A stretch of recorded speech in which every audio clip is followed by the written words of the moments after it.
Uma jovem promissora, inteligente e cheia de sonhos desaparece misteriosamente após ser liberada sozinha, de madrugada, por uma delegacia no meio das montanhas. 11 meses depois, os seus restos mortais aparecem em um local inacessível. E o caso se torna um dos maiores escândalos de negligência policial dos Estados Unidos. Hoje vamos contar em detalhes o caso de Matrice Richardson de hoje. Bem-vindos ao primeiro vídeo do nosso quadro novo no canal, Arquivo Morto, um quadro dedicado a casos nunca solucionados. Então separe aí a sua segunda-feira, porque toda segunda-feira nós teremos um caso criminal não solucionado aqui no canal, que vai ser toda segunda-feira às 19 horas. Também todas as quartas-feiras nós temos vídeo no canal falando sobre casos criminais, histórias ou teorias em geral, e vídeos curtos todos os dias. Esse vídeo ele é gravado no espaço U360 aqui em São Paulo, na Paulista. Eu vou deixar aqui na descrição do vídeo as informações do estúdio. E se você tem algum caso não solucionado e que você quer ver no nosso quadro aqui, Arquivo Morto, deixe aqui para mim também nos comentários para que eu possa trazer esse caso aqui para você, por caso de hoje. Esse caso ele aconteceu em Los Angeles, na Califórnia, com uma jovem linda com um futuro promissor que tinha apenas 24 anos. Da Matrice, eles se divorciaram quando ela era criança. A sua mãe engatou no relacionamento com outro homem, então ela meio que foi criada pelo seu padrasto, mas esporadicamente ela tinha contato com seu pai biológico. A sua família era uma família com descendência numa comunidade afro-americana. Eles eram classe média, eles não tinham muita grana, mas apesar disso ela vivia muito bem com sua família. Ela teve uma infância muito boa, ela sempre teve tudo aquilo que era necessário para ela viver. Em geral, ela não teve uma infância pobre, difícil, complicada. Ela teve uma infância comum. Ela era uma jovem inteligente, bonita, atlética e tinha muito interesse por esporte. No ensino médio, ela se destacou na escola tanto academicamente quanto em atividades extracurriculares. Ela era líder de torcida e era muito popular. Ela frequentou a California State University, onde se formou em psicologia com honra. Enquanto ela fazia faculdade, um pouco mais velha, ela chegou a trabalhar como dançarina em uma boate club em Los Angeles, mas ela não era aquelas dançarinas que dançava nua ou sensualizando. Ela só fazia performances de coreografias que posteriormente poderia gerar algum tipo de problema para ela, porque as pessoas gostam de interpretar diferente as coisas, não é mesmo? Mas aquilo só ajudava ela financeiramente a arcar com as despesas da sua faculdade. Após se formar, ela teria interesse em continuar dentro da área de psicologia. Com as fontes de pesquisa, os seus amigos falavam que ela estava numa fase ali de tentar se descobrir. Ela começou a viver um momento de muita reflexão interna sobre ela mesma, tanto sobre o seu futuro e como ela queria a sua vida dali pra frente, como a espiritualidade. Ela começou a tentar entrar mais a profundo nessa parte espiritual, religiosa dentro dela, tentar de se descobrir a espiritualidade dentro dela. Nessa mesma época, ela também se dominou como bissexual.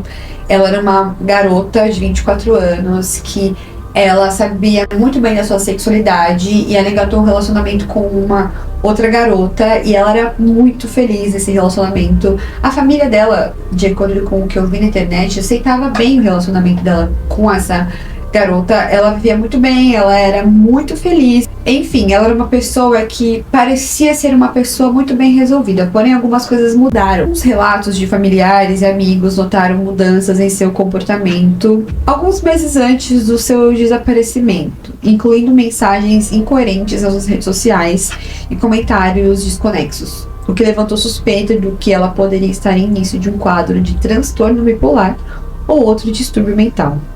Familiares e colegas de trabalho relataram que Matrice estava agindo de forma cada vez mais estranha. No seu Facebook, ela começou a postar umas coisas que não tinha nada a ver. Ela começou a colocar postagens de poesias e frases que não tinham conexões e não tinha sentido algum. Ela chegou a postar uma frase em inglês, que eu vou ler para vocês em português, que falava assim: "Eu só quero dormir, mas sabe de uma coisa? Jesus andou e eu estou andando com Jesus." Era tipo coisas assim, completamente sem sentido. mensagens, elas levantavam muitos sinais de alerta para os seus amigos e familiares, pois eles demonstravam desconexão com a realidade, delírios de grandiosidade e pensamentos místicos intensos, que são características de surtos psicóticos ou de transtorno bipolar em episódio maníaco. Ela participava de muitos grupos da comunidade LGBTQIA+. Ela falava abertamente nas suas redes sociais sobre a sua identidade. E ela era vista como uma jovem muito orgulhosa por ela falar sobre a sua sexualidade sem nenhum tabu no seu Facebook. As pessoas achavam aquilo algo forte, porque além dela ser uma mulher negra, ela era uma mulher negra bissexual que falava muito bem sobre toda a sua vida. Ela era uma pessoa que parecia ser bem resolvida, que se chamava Tessa, nessa mesma época. Ela começou a achar também que ela estava tendo comportamentos muito estranhos. Ela começou a entrar numa paranoia religiosa de leis de universo e tudo mais. Ok, eu entendo, eu também acredito em certas coisas, mas ela entrou numa profundidade nessa coisa de meditação e leis universais que começou a fazer com que ela parecesse ser uma pessoa maluca. 17 de setembro de 2009, a Matrice, ela saiu de Los Angeles que foi dirigindo até Malibu, que tem exatamente uns 60 quilômetros de distância. Em Malibu era a sua avó. E o motivo pelo qual ela foi até a sua avó nunca foi claro, porque ela não tinha marcado nada com a sua avó naquele dia. No trajeto até a casa da sua avó, ela parou o carro na frente de uma casa de uma pessoa completamente aleatória. E ela desceu do carro e ficou ali no jardim da casa da pessoa, falando sozinha. A pessoa olhou na janela e viu que tinha uma moça no jardim falando sozinha, conversando sozinha, dançando sozinha, tendo ali um momento meio esquisito. E a pessoa, o vizinho, chegou a relatar que era meio que uma invasão na propriedade, mas ela tava numa vibe tipo assim, a vida é incrível, linda, e não chamou a polícia porque ela não apresentava ali algum tipo de problema, sabe? Depois ela só entrou no carro e foi embora. Às 7 horas da noite, ela chegou no restaurante Jeffers Malibu. É um restaurante sofisticado, chique e caro.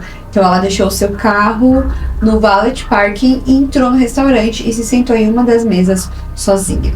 Ela pediu um prato para comer do valor de $89 e ali ela jantou normalmente. Durante a refeição, de acordo com algumas informações de pessoas que trabalhavam dentro do restaurante, ela falava sozinha coisas que não faziam sentido. Ela falava coisas tipo desconexas de astrologia, numerologia, leis universais. Ela chegou a se aproximar de outros clientes no restaurante, a falar que todos ali estavam conectados de forma universal, que a energia de todo mundo ali estava se conectando e que ela estava sentindo a energia das pessoas se conectando a ela também. Ela também chegou a falar pro garçom que ela estava ali naquele dia, naquele momento, naquela hora, porque ela estava sentindo sinais de vibrações, que o universo levou ela até aquele lugar e que ela precisava estar ali naquele momento por uma questão de conexão. Ela terminou de comer o seu jantar, ela disse pro garçom que ela não ia precisar pagar, que as pessoas que estavam ali em volta iam pagar pelo seu jantar.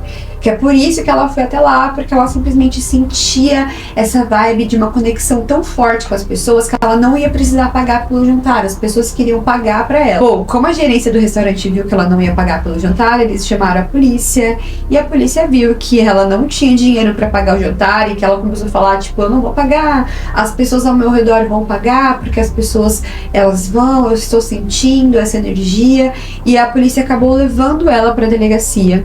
E quando foi mais ou menos meia-noite, a polícia ligou para sua mãe para falar para sua mãe que ela estava presa porque ela foi num restaurante e relatou tudo o que aconteceu para sua mãe. E a sua mãe disse assim: por favor, não soltem ela, espera até pela manhã para que eu possa buscar ela até a delegacia.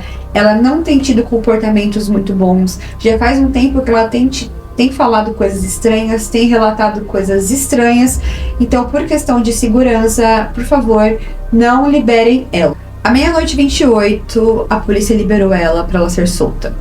Porém, essa parte pra mim ela é meio bizarra, eu tenho que falar a verdade. A polícia liberou ela sem o carro dela, sem chave, sem carteira, sem dinheiro, sem nada. Então como que você pega uma menina que claramente tem tido comentários de delírio, e você libera essa menina da prisão 00:30, numa madrugada, em Malibu. Gente, eu morei em Malibu. Tipo, eu vivi em Los Angeles e vivi em Malibu por 2 anos. E Malibu é um lugar que não funciona nem sinal de celular. Lá não tem absolutamente nada, nem ninguém. Imagina em 2009, muito menos do que agora. Que eu fui pra lá em 2019, 20. Foi a época que eu morei lá. Já não tinha nada. Imagina 10 anos antes, sem tecnologia nenhuma, era bem pior. Eles liberaram ela 00:30, sem nada. Sem documento, sem dinheiro, sem carro, sem nada. Só falaram, ó, voa, passarinho. Basicamente foi isso que a polícia fez. Com a delegacia, ela não apresentava sinais de que ela estava drogada, alterada ou com comportamentos estranhos. Em Malibu não tem ônibus. Lá é um local que não tem luz na rua, porque lá é montanhas, praia e montanhas. Então, a câmera de segurança, quando ela saiu da delegacia, não conseguiu nem pegar o que estava acontecendo, para que lado ela foi, porque lá é frio, é escuro e não tem nada. E, gente, é a mistura de decisões erradas para uma delegacia poder fazer, de verdade. Da manhã do dia 18 de setembro, um morador da área rural de Monte Nido, perto da delegacia, que relatou que por volta das 6:30 da manhã viu uma jovem andando em seu quintal. Ele afirmou que ela parecia estar desorientada, falando sozinha e olhando em volta como se estivesse assustada ou alucinando. E logo em seguida, essa jovem desapareceu na mata. E essa foi a última vez que ela foi vista viva. Logo pela manhã, sua família foi atrás dela da delegacia e adivinha só, ela não estava lá. Por algumas horas, esse homem chegou a falar que viu ela no quintal da casa dele, enfim, e a polícia não fez nada. A família da Mitrice começou a falar, gente, a minha filha está desaparecida, a gente precisa encontrar a minha filha. A mãe dela, desesperada, e a polícia disse que não ia alegar que ela era uma pessoa desaparecida, porque ela era uma adulta de 24 anos e que para eles ela era uma pessoa normal. Então, para eles, isso não era um problema, só era uma mulher adulta que eles liberaram no meio da madrugada. Poxa, mesmo com todo o histórico de loucura, a polícia ainda me dá uma dessas. Nossa, gente, esse caso me deixou revoltado, vocês não estão entendendo. Bom, os pais da Mitrice começaram a fazer as buscas por conta própria e eles começaram a ter ajuda de voluntários e ONGs para tentar fazer uma varredura ali ao redor dos últimos momentos ali em Malibu, das montanhas, para ela poder ser encontrada. A delegacia não liberaram os vídeos de câmeras internas. Negaram por muito tempo que Mitrice estivesse alterada mentalmente. A família acusou o departamento do xerife de negligência criminal. Ela desapareceu, sumiu. Não se teve mais notícia dela desde então. A última vez que ela foi vista com vida foi delirando no quintal de um homem. E desde então não se teve mais notícia do que aconteceu com ela. Então a família entrou com um processo contra a delegacia por uma negligência policial absurda e que realmente fez total sentido. Dia 8 de agosto de 2010, 11 meses depois, um grupo de patrulheiros encontrou restos mortais humanos em Dark Canyon, a cerca de 13 quilômetros da delegacia. Ao fazer uma análise forense sobre os restos mortais, os restos eram de Mitrice Richards. Os seus restos mortais estavam espalhados em um terreno acidentalmente de difícil acesso. O tronco, braços e pernas estavam separados do crânio, que estava a alguns metros. Elas estavam sem roupas. A causa da morte foi considerada indeterminada. Não havia sinais claros de violência, mas a decomposição dificultou qualquer tipo de conclusão sobre o que de fato poderia ter acontecido. A família colocou um processo muito ferrado em cima da delegacia, onde o Estado teve que pagar uma indenização de $900 mil para a família por conta dessa negligência policial. Então iniciou-se várias teorias em cima desse caso. Algumas pessoas dizem que a Mitrice, ela foi exposta à natureza, sabe? Realmente lá em Malibu é um lugar muito frio, muito gelado, ela tava com delírios. Lá são canyons, ela poderia ter escorregado ali de um canyon, ter caído em um buraco, e o tempo fez com que ela infelizmente perdesse a vida, porque ela pode ter se machucado de alguma forma. Era muito frio, lá é um lugar que é gelado, é frio, as montanhas são frias, e ela pode ter sido vítima de morrer simplesmente ali sozinha na natureza. Como também existe a teoria de que alguém possa ter feito alguma coisa com ela, considerando que ela era uma jovem, bonita, atraente e estava sozinha, e daria atenção para qualquer pessoa que falasse qualquer coisa com ela, já que ela estava num momento de delírio mental. O caso de Mitrice Richards levanta questionamentos sobre o caso de Mitrice levanta questionamentos sérios sobre o tratamento de pessoas em surto mental pelo sistema policial, sobre negligência, racismo institucional e a falta de transparência, uma vida perdida, uma família marcada para sempre, e perguntas que até hoje continuam sem respostas. Algumas pessoas dizem também que o fato da negligência policial nesse caso era porque ela era uma mulher negra e LGBTQIA+, e existe o preconceito ainda em cima de tudo isso. Ser uma mulher negra de classe média, LGBTQIA+, a polícia não se interessou muito em tentar entender o que aconteceu ou fazer uma busca. Se a polícia não fosse tão negligente, essa vida poderia estar entre nós até hoje, mas esse é um caso que ninguém sabe o que aconteceu e é apenas uma história ao vento, que existem muitas teorias do que de fato pode ter acontecido com ela. Você acha o que aconteceu com ela? A minha opinião pessoal é que eu acho que ela realmente morreu sozinha. Ela caminhou até algum determinado lugar, ela sentiu frio, ela sentiu fome. Realmente aquele lugar não é um lugar legal, gente. Lá não tem luz, você não consegue ver. Você anda na rua, é como se você andasse de olho fechado. Eu morei lá, eu sei como que é. Realmente terrível. Não tem pessoas na rua, é muito difícil ter pessoas na rua para fazer alguma coisa contra ela. E a chance de alguém passar e fazer alguma coisa contra ela também era pequena, porque possivelmente alguém iria achar ela maluca e ninguém ia querer parar. Ninguém ia querer parar para ajudá-la. Pra você ter uma noção de tão bizarro que é aquele lugar. Então, eu acredito na possibilidade dela ter sido morta sozinha, ter caído, se machucado e ter sido exposta à natureza. Ali também tem muitos animais, leões da montanha, muitos animais das montanhas, que poderia também ter feito alguma coisa contra ela, ter machucado ela. Enfim, eu acredito na morte sozinha. Mas existem pessoas que podem acreditar diferente de mim. Então deixa aqui pra mim nos comentários pra eu saber o que você acha dessa história. E esse foi o primeiro vídeo da nossa série de casos aqui, Arquivo Morto. Deixa aqui pra mim nos comentários o que você achou desse caso. Se tem algum caso que você queira que eu traga aqui pro canal, deixa aqui pra mim também nos comentários. Deixe-me saber sobre tudo isso. E é isso, gente. Espero que vocês tenham gostado. Não deixe de se inscrever no canal. Deixe o seu like, compartilhe esse vídeo nas suas redes sociais. Um beijo pra vocês. E até o próximo vídeo.